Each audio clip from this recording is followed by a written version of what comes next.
So have you ever been speaking with a native English speaker and then you're like, hey, wait a minute, slow down, I can't even understand you, I can't keep up. Why does American English sound so fast?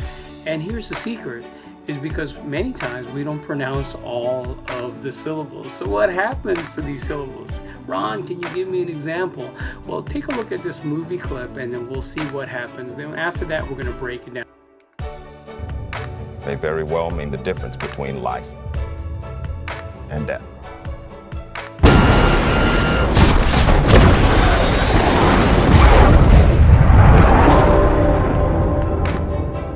Your reputation precedes you. I have to admit, I wasn't expecting an invitation back. They're called orders, Maverick.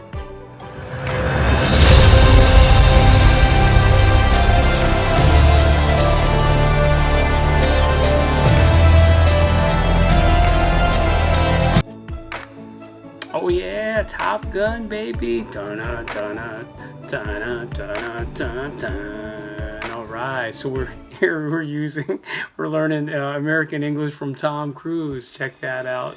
And so, did you see what happened there? So we're basically dropping some of the syllables, and I'll give you an example for this of this. When the flight instructor was saying it could mean the difference between life and death. Notice he didn't say the difference between life and death. He said the difference between life and death.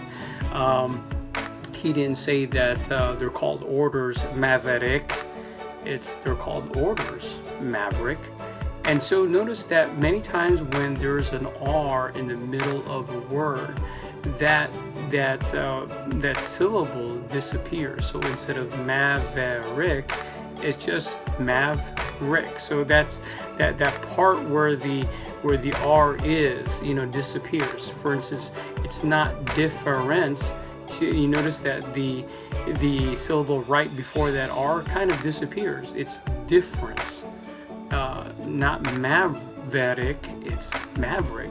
So try this out next time. When someone asks you where you're going, we'll say, hey, we're gonna go to a restaurant. Don't say restaurant. In the Philippines, sometimes we say that we're going to punta tayo sa restaurant.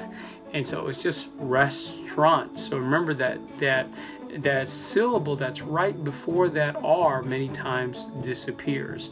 So give that a try. So instead of we're going to go to a restaurant, we're going to go to a restaurant. Difference, Maverick. And so when you see that R in the middle, try taking off that syllable, and when you hear people do it, then you know what they're saying, so you can keep up as well as sound more American yourself. All right, give it a try this week. Talk to you later.